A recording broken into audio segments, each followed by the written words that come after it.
So he said, no, he's just a teenager, and teenagers are tired. Right. And so at that point, I knew what I knew. Mm-hmm. And so I took matters into my own hands. Nice. And got some sleep image rings and ran some studies on him. And he clearly had some apneas.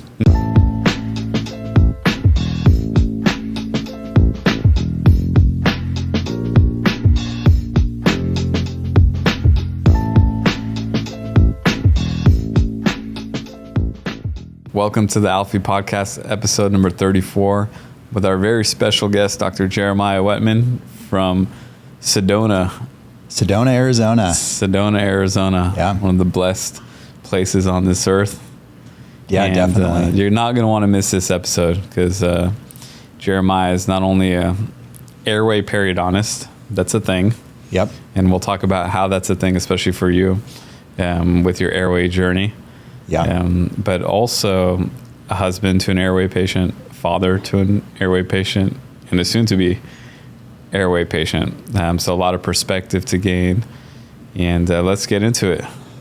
So Jeremiah, we talked about this just a minute ago, but let's talk about the journey, because none of us learned this in school. Not in our pre-med route, not in dental school, not in residency. Right. So where did it start for you? I think I know the answer, but so it originally started back in residency. So this would have been like 12 years ago, and my program director, his daughter was actually an airway patient, and it was the first time that I heard skinny fit female syndrome. Oh, amazing. And okay. So I didn't tell you that before. And I was thinking about really where it started. And so he mentioned that. And his daughter actually ended up having MMA surgery for airway. Amazing. And it's changed her life. And so that was kind of the first time that I heard about it, but after that it didn't really catch much ground because I didn't know a lot about it at that point. And so then fast forward about 5-6 years later, I was doing just I think it was some Spear CE, started listening a little bit to Jeff Rouse and what they're doing, and some things I was hearing started clicking with my son. And so my son has is diagnosed with ADHD. And he's never complained about sleeping, but he was, as a young child, he was a sleepwalker, and we noticed that he snored a lot and was grinding his teeth. And so, I remember in dental school asking my pediatric faculty about, why are my son's teeth, why is he grinding his teeth? And it's ridiculous to look back and think about their answer, which was they grind their baby teeth grind and get worn because they're just weaker teeth. And it's just ridiculous to think about that. And it's like, no, that's not it. He has an airway issue. Correct. Yeah, it was nowhere on their radar. So even in residency, you said you were, made aware of it from one of the professors' kids. Was it taught at all? Not at all. Not at all. So this was more just like hey, I have someone in family that's going through this, but it was not even translated to clinical practice at that stage. No, this was that what I learned about had nothing to do with residency and was just a personal conversation. Just a personal conversation. Yeah. That's interesting. Yeah. And so definitely nothing on the radar in residency. And so really my first exposure to really kind of dentistry and airway was in Spear. Yeah. As far as meaningful exposure, I guess you could say. Yeah. And so then after about a year of kind of learning about some of these things and connecting some dots for my son, I went to a doctor's appointment with his pediatrician and talked to his pediatrician about, I think he's got some type of sleep breathing issue going on. And so at this time he was an early teenager, like 12 maybe. And when I talked to his pediatrician, she said, no, he's just a teenager, and teenagers are tired. Right. And so at that point, I knew what I knew. And so I took matters into my own hands and got some sleep image rings and ran some studies on him. And he clearly had some apneas. And so I took that data after a few sleep studies. I took that data to his pediatrician, and she was still resistant. She said, no, we're going to do some blood work, and if that comes back negative, then we'll consider a sleep study. And I don't even remember what silly blood work that she wanted to run, but she did, and of course it came back negative. So she put in for a sleep study. We took him down, and lo and behold, he was diagnosed with severe obstructive sleep apnea. Wow, at 12. At 12 by his dentist. Yeah. Not his pediatrician. Yeah. So then that, as I was learning from Airway from a dentistry perspective, and which is really could be the gateway for all patients. Well, and if you think about it, it should be, because we're the ones that are in the opening of the airway all day, every day. Yeah, and the signs are all there. It's all there. All there. Crowded teeth, worn down teeth. Yep. Exostosis or bone growths, tori. Vaulted palate. Yeah, narrow palates, vaulted palates. Tonsils. Gingival recession, gum recession. It's not toothbrush. Yep. It's not aggressive brushing. Right. Usually. Right. Yeah. So the signs are all there. Yeah, they're definitely all there, and the other thing is just like a lot of other conditions like blood pressure and even diabetes is we see our patients on a much regular basis, and a lot of patients may see dentists and not physicians. Yeah, definitely. Right. They're coming in for their cleaning because they know that's important, but you know what? I feel pretty good inside and out, so I don't need to go see my doctor. Right. Yeah. From that point.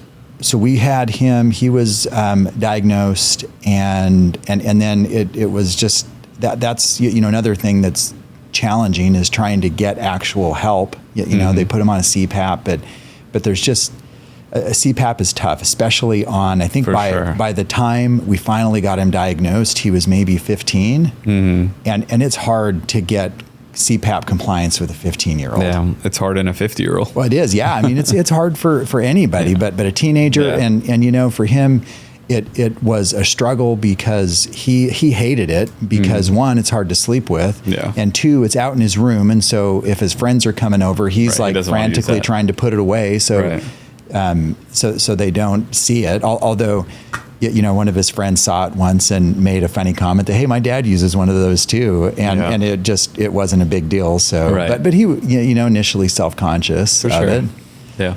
And then from there, I started learning a little bit more about kind of sleep in general, and started thinking about myself and my wife. Yeah. So my wife has had trouble sleeping a lot. And interestingly, she had a sleep study about 10 years ago, and I learned from her experience that you've got to be careful of who your sleep doctor is. 100%. Because 10 years ago, she went in for a sleep study, and her diagnosis was, you're not sleeping. And that was it. Yeah, that's silly. And so they try and give her something like Ambien or something like that just doesn't really help at all with sleep. May make it worse. Right. And then personally for me, so I've always had spaces between my teeth, lots of diastema between pretty much all of my upper teeth, besides the molars, and then in between the bicuspids and canines. And so I never had braces as a kid because my teeth weren't crowded, you know? And so as an adult and as a practicing periodontist, I was talking with my orthodontist, and he offered to do some treatment for me. And what happened is in order to close the spaces, what they do traditionally in orthodontics is they retract everything back. Right. And so it pulled everything back. And basically what happened, I didn't realize this until, again, I started putting some dots together from what I was learning, is I lost tongue space. Right. And I started having issues with just excessive daytime sleepiness. Yeah. And so then that led to me looking into sleep for myself. And again, another lesson learned, I had a sleep study at our local sleep lab, and they said, no, you don't have sleep apnea. And then once I met Dr. Simmons and came out here to Houston and had a sleep study with Dr. Simmons, especially with the pressure esophageal sensor, the PES sensor, it was clear that I'm struggling with sleep apnea. Yeah, remind me what your score was. I can't remember. I meant to ask today, and I totally forgot. Yeah. I'm not severe obstructive sleep apnea, but it's mild to moderate for sure. Which is significant. Yeah. Well, I mean, it was affecting. Especially for a fit young man. Yeah. I mean, I before I had braces and retracted everything back, so I'm big into mountain biking and just anything outdoor. And so, it wasn't unusual for me to bike 1,000 or 1,200 miles a year. I trained and ran a couple of half marathons and a marathon, and that would have been up to about 2021, and my braces came off at 2020. And so what I noticed is from about middle of 2020, when my braces came off, into about 2022, my energy was just declining to the point where I had no desire to get out and run or to get out and bike, which before it was, the only thing that was holding me back from being outside doing biking or hiking or running was the fact that, I have a family and I need to spend some time with my family, and I can't be out doing that all the time. Yeah. And then it gets to the point where, I'd go out maybe twice a month. And even at that, I'd go out because I feel like I should, because it was something that I used to love doing. Right. And it was so hard. It was a struggle. Yeah, because I just didn't have any energy. Yeah, that's hard. Yeah. And it's interesting to think about, you're right, the diastemas and closing them. And, there's a lot of controversy about retractive orthodontics and what can that cause sleep problems or sleep apnea. And there's a lot of people that deny that it can, but common sense will say that if you close that volume and obstruct that tongue space, it just makes sense that it's going to affect your breathing. We see it all the time. Oh yeah, definitely. And really what it depends on, because in some people it might not. If your maxilla and mandible are in the correct anterior-posterior position. They're forward enough. Yeah. Which is rare. Which is rare. Right. You can retract a little bit and impinge a little bit on that space because there's extra space. If you have extra space, yeah. But most of us don't have that. Right. Yeah. I mean, it's, as someone that took out a lot of wisdom teeth in my career, even for me to look back and think that I never, when I was doing that, I never really thought like critically, why are we taking out wisdom teeth on everybody? Kind of just take it for granted. Like, this is something that we do as dental surgeons, right? It's a rite of passage almost, right? It's like, oh yeah, you're 20 for sure. Yep. It's time to get your wisdom teeth out, right? Yep. And, now it's obvious to me that we don't have room for these teeth. And you got to look beyond just the teeth part, because it's more anatomy to the jaws than just housing teeth. There's the entire airway, and a lot of muscles and a lot of mucosa in the nose. But yeah, it's amazing to me. And I still think that, people that are probably in their 60s and have been taking out wisdom teeth for 40 years are still not thinking about that. Most surgeons still aren't thinking about that. Yeah. It's just, it's the way it is, and it's the way it's been, it's the way it's going to be. Yeah. And then the same goes for ortho, right? For orthodontists, it's like people have crowded teeth. Why? Well, and why don't they have room? Right. And so, as part of this whole journey, that there's a lot of good data that looks at anthropological data. And where malocclusions really were pretty rare up until about 300 or 400 years ago. Right. And, you look at, well, what could have happened in that time, and what happened is basically the industrialization of the human modern race. Living. Yep. And you have people that are working more. They're not breastfeeding their kids as much. Right. Diets become processed, and so then it brings They're not chewing. Right, it brings in the epigenetics, and you're not developing the jaws like they should be properly developed. Right. Yeah. So that's an interesting thing to me now, because a lot of people talk about, I see a lot of patients and like, oh man, yeah, I'm like this. My mom's like this. My brother, my husband. Is this genetic? And, you think about it, it's like, you and I and most people in this world, humans, our genetic profile is like 99.9% the same. Right.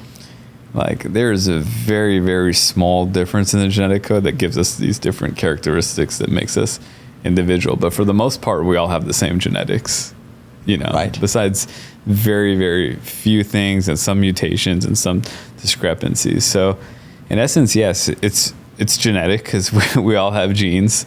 But genes are expressed through the environment.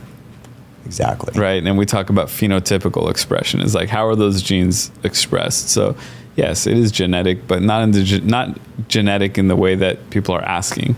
It's genetic in that our environment and this modern living, codes our genes differently and makes them express differently. So, yeah. Well, I recently, along those lines, I read a paper that talked about how, because of that such minute difference in genetic code between people, that there really needs to be something else that explains the bigger differences we see. And it's, and if you think evolutionarily, it's pretty genius that not only do our genes code for what we need, but the environment influences the way those genes are expressed. Correct. So that we can, generally adapt to our environment and be more successful. Right. But in this case, our environment has changed so rapidly that it's influencing it more negatively. Exactly. And really, it's been a convenience factor, right? Convenience for packaged, pureed foods, less chewing, less exercising, less work. Right.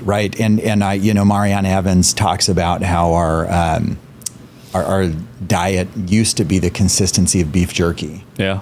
And I think about what I eat on a day-to-day basis, and there's not much that's that consistency anymore. Right. Yeah. Very few things. Yeah. We kind of don't like it. Right. Because it's hard to chew. It takes too long, right? Yeah. Give me the Wagyu ribeye, the one I can taste like butter. Exactly. not that skirt steak. Right. Yeah, exactly. Talking about this stuff all day, now I appreciate chewy things. Definitely. Right. Yeah. All right. So back on track. Now you get the sleep study with Simmons. And now we have a real diagnosis, mild to moderate. Tell me the differences in the sleep studies, because that's interesting. I didn't put that together, but you've experienced now home sleep study, sleep study in some centers that didn't read it appropriately, and then sleep study with a PES monitor with Dr. Simmons. What is that experience like for people that have never had a sleep study to begin with? So as far as the home sleep study, there's a lot of different, there's a bunch of different ones that you can do. And I've done, the two I've done, one is a sleep image ring, which is great because it's a small ring that goes on one finger. It's easy to use. It's very easy to sleep with. You can use it in your own bed. Yep. Your own environment. Right. And use it with an app on your phone. And so that, and that gives some really good, valuable data there. I've also done the WatchPat study. And that's a little bit more, it comes with an actual watch with a pulse ox on your finger and some electrodes. For me, that was still really easy to sleep with. Yeah. But that gives you a little bit different data. And for me, as far as the patient experience, it was easy. And it was consistent with the sleep image. And that one I had taken as part of a CE course after I had my sleep study. And so I say that because it correlated well with what I knew about my sleep. Yeah. And then the sleep study that I had at home, and the one that I had with Dr. Simmons, as far as the experience was fairly similar, but what it comes down to is how they're reading the study. Yes. And Simmons makes a point of that. Yeah. And so it's the big three differences that I would say between the two in-lab sleep studies were the way it was read, and Simmons will talk a lot about that. Yep. A lot of sleep labs will use the 4% rule, whereas some, and definitely Dr. Simmons does, because he's the one that I think, I guess maybe lobbied, maybe not lobbied's not the right word, but talked with the sleep board about arguing with the sleep board about the 3% rule, which is more accurate. And so the lab I went to used the 4% rule, and then they didn't have as many sensors. And the one that is a big deal, in my opinion, is the PEZ sensor. Which is a little tube, and it sounds kind of weird, but it's a little tube that goes in your nose, and then it actually rests in the back of your throat, and it kind of feels like almost you have a pill that got stuck in the back of your throat, and so it doesn't gag you at all, at least for me, and I know feel like something's there. Just something's there, and so that was, I mean, I did it, my wife did it, and both of my boys did it, and they neither of them said it was didn't gag them at all, but it was tolerable. And then there's a few other sensors. I mean, Dr. Simmons just collects more data, and so my initial sleep study, they did the 4% rule and said, well, you don't have sleep apnea. Right. And then with Dr. Simmons, because of the PEZ and the 3% rule, it was very clear that I was dealing with a sleep breathing disorder. Right. Yeah. And then that matches actually what you're feeling. Right. Yeah, physically. Exactly. Right. Yeah. Because we'll see a lot of patients and I've had a sleep, they have headaches. They're tired all the time, no matter how much they sleep. They're snoring. They have jaw pain. They have TMJ signs. They have hormone dysregulation. They have everything that's pointing towards sleep. And then they say, but my sleep study was negative. And it's like, well, that doesn't match. And then we get a real sleep study and it matches. Right. It's appropriate. So that's another point. You can have a sleep study and be negative, but if it's not matching your symptoms, completely appropriate to seek another sleep study and probably a different center. Make sure you're talking to and look for these things, right? Look for a PEZ, look for a 3%. And I do like the home sleep studies, especially for an initial test for someone that has symptoms, because sometimes they'll pick it up and it'll be positive. And if it is, it's a very convenient way to get a sleep study at home and get the diagnosis that matches your symptoms. But if it doesn't mean it's negative. It just means, okay, let's step it up and do a more formal test. Well, along those lines, I knew I was dealing with some type of sleep breathing disorder. I had scheduled my sleep study at home, and in between, and just because of my schedule and scheduling, it was booked out like 4 months. Yeah. And so in that 4 months, I met Dr. Simmons. Actually, that was the time that I came out to hang out with you, spend some time in the OR, and I happened to meet Dr. Simmons and learned about what he's doing, and so I scheduled with him, and he was trying to get me PAP coverage, a CPAP, by just the sleep image ring studies, and so the insurance was taking some time to come to decide basically if the sleep image ring studies would be enough for the PAP or if they needed a full-blown sleep study. And interestingly, the day that they were going to make their decision, we were trying to work with the insurance to get a better decision and say, hey, we could potentially save you some money because maybe I don't need to go to do this in-lab sleep study that you already approved. Right. And they didn't. It was going to be approved the day after the sleep study. So I talked with Dr. Simmons, and he said, just go ahead and go to the sleep study and do it. So that was like a Monday,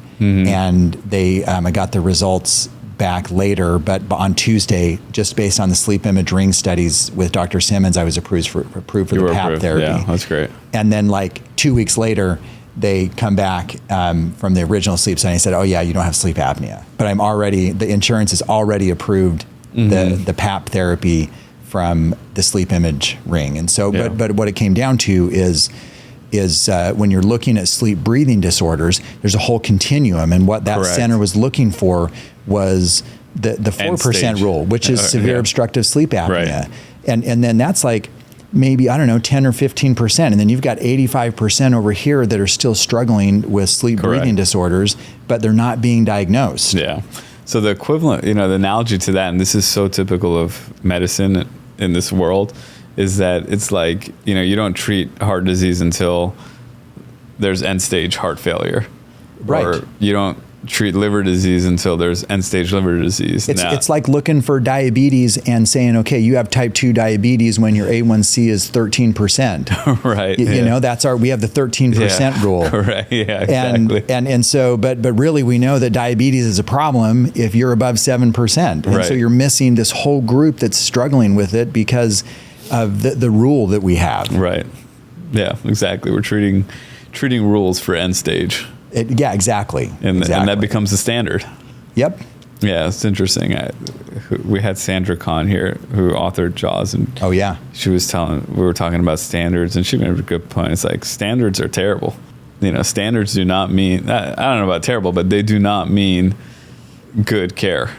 Right. And that's so true, not only in medicine, but it's true in dentistry. Like, some standards are good, but standards in general does not equate to good care. Well, and they're hard to change too. And that's true. It's something. I mean, there's clear evidence that that even if you don't meet the 3% rule, you might be in this subset of people that don't desaturate at all, but your breathing leads to all of these microarousals, which is that skinny fit female syndrome. Yeah. And that's my wife. She doesn't desaturate very much, which is why the sleep study said you're just not sleeping, but it's because she's getting all of these microarousals before any of the clinical signs show up. Things are subclinical, which the PES sensor picked up on. Yes. So that, I mean, and I don't know that there's many of those labs around the country that do that, unfortunately. Yeah, I don't think there are many.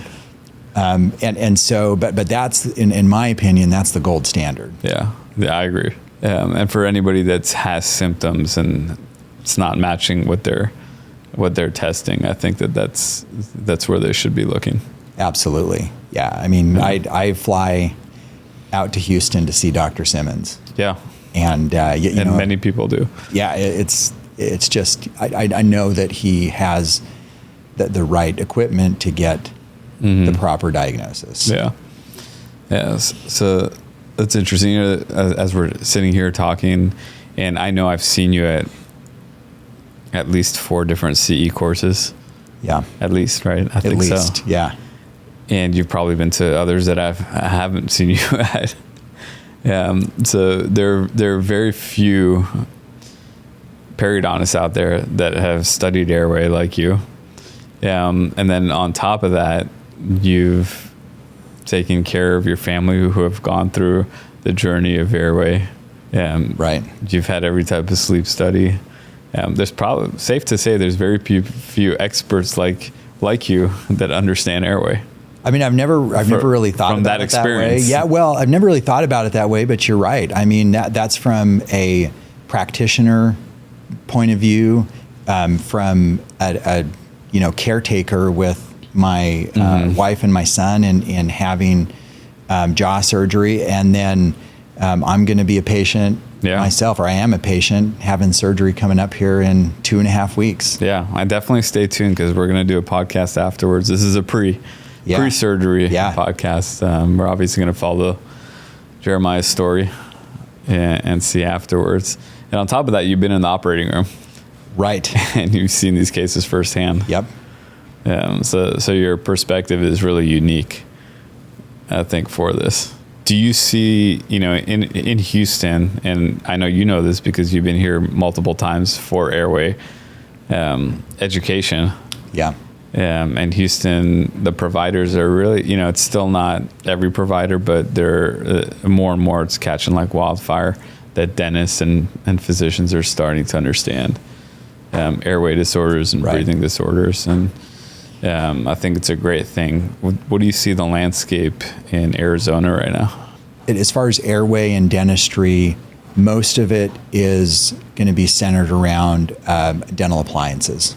Mm-hmm. And, in my opinion, with everything that I've learned about and just seeing how effective appliances are and what they do, I think it can be a good Band-Aid, but it's not a good long-term solution. Yeah. But as far as more definitive care, like what you're doing with actually restructuring the anatomy so that you don't need a dental appliance or PAP therapy, and even with what's more in my realm, as far as SFOT to widen lower jaws and MARPE to widen upper jaws, things like that. It's not. I mean, I'm a pioneer in Arizona. Yeah. And the thing that I struggle with is trying to find the support. Yeah. It takes a team for sure. And that's where I'm at right now, is trying to build my team to be able to offer that care. Yeah. Is there any buzz there yet, like there is here, in terms of continuing education in Arizona, study clubs? I mean, a little bit, maybe a buzz in that people have heard about it, and not even really that people are talking about it much. Not yet. Yeah. And as far as study clubs, that there's really, to my knowledge now, I'm in more northern Arizona, and so I don't know exactly what's going on down in like the Phoenix Valley area. But I do have friends down there, and to my knowledge, there's really not much. Yeah. And so I plan on hopefully this fall starting an Airway study club. Yeah, that's great. And involving not only dental professionals but sleep doctors, ENTs, pediatricians, pediatric dentists. Yeah, really any healthcare provider. This should be top on their list. Well, yeah. I mean, it's we don't think about it a lot, but sleep, breathing. So breathing is what we're talking about. I mean, it all comes down to breathing, and oxygen is the first and foremost, most essential nutrient more than anything for life. Yeah. And the body will do a lot of things to make sure you're getting oxygen. Absolutely. Yeah. It is. I mean, it's not controversial. That is the number one priority above all else. Right. Is oxygen. More than food, more than water, more than sleep itself. Yeah. Which is why the body sacrifices sleep to make sure that you're breathing. Exactly. So it's interesting that all of medicine misses that, the most important priority for health, and all of medicine right now is missing it. And to think about Houston being so far ahead, and it's really, I would say, still, at best 5 to 10% of the providers are aware. And that's probably the best, way ahead of any other city in the country. Oh yeah, absolutely. Or probably the world. I agree completely. I mean, Houston is lucky to have you and Todd Shire. Yeah. And Simmons and you're right, and Dr. Simmons. Yep. Yeah. Because definitely thought leaders in this area that just a great team to kind of start pushing this forward, and it's just hard to get traction without having that support around you. Yeah, we are blessed and lucky, and there are a lot of orthodontists over here. I can go off and name probably 10 to 20 that are very aware. That's great. A lot of dentists, even pediatric dentists, are picking up. So it's unique, and it's been an evolution. I remember for me, it started probably about 7 or 8 years ago, where I was really understood it and started to become airway aware. And even in the last, I would say 5 years, it's been exponential growth. So I hope that that's a model for the world. And I think it is. I think that the next 5 years is all about airway and medicine. And I think that that's true because of discussions like this, and it's out to the public. Yeah. There are thousands of people that are going to watch this podcast alone, and hopefully they share it with their friends and family and get the message out to their providers, because I think that what's going to ultimately change medicine is, it's not the doctors, it's going to come from people, from the general population, the patients, putting pressure on them. If patients are going to go to an orthodontist and have a discussion with them at Airway, and the patient is airway aware and that orthodontist is not, that patient's going somewhere else. Yep. And when that happens several times, that orthodontist once he feels that, is going to be forced to be airway aware, right? And I think that's just an example. I think that's true for all of medicine. So yeah, I couldn't agree more. I mean, unfortunately, it's tough to have. It's tough for big bodies to make moves, and having a paradigm shift. And this is absolutely a paradigm shift. Yeah, it is. It just takes a lot, and so you think about 150 years ago, and I think it was Dr. Lister that made the observation that, hey, maybe we should wash our hands in between patients, right? And the whole community shunned him because of we don't need to wash our hands, and it was well before germ theory, right? And now we look at that, and that's ridiculous. And I think we're going to look back at Airway and think the same thing. Is like, how could we have missed this for so long? I agree. And why did it take so long to make the change? I agree. Yeah, I always say that too. It's like, this is not going to age well if you're missing this. Right. Right. Like poo-pooing this or saying that's BS, that's not going to age well. Right. Yeah, it's definitely not. So whoever's out there, share this, put pressure on the doctors to learn, ask the questions. I think that we have obviously a long way to go. Should be in every major city for sure. For sure. But the reality is right now it's not. We're running short on time. We're going to do a part 2 after your surgery. Yeah. And we'll talk about, everything about your experience, your family's experience with surgery. So a lot to stay tuned. You're not going to want to miss it. But before we do it, I just want to say things you're most looking forward to with the surgery. Say top 3 things you're looking forward to, top 3 things you're anxious about because you have that perspective of seeing recoveries. Right. And then we'll end with my favorite question. All right. So top 3 things I'm looking forward to.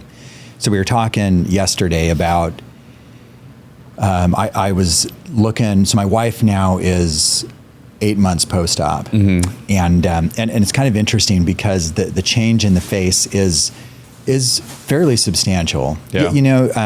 She's definitely still my wife, but it was definitely different for a little while, especially initially because of the swelling. Yeah. And now we fast forward 8 months and things have settled down, and we started looking at some pre-op and post-op photos, and we really realized how her face looked pinched in. And then we started looking at some of my photos and realizing, I need to do this. Not only, so I guess the things I'm looking forward to is the Airway, obviously. For sure. And hopefully getting off the PAP. I mean, I tolerate it pretty well, but I like to do outdoor things.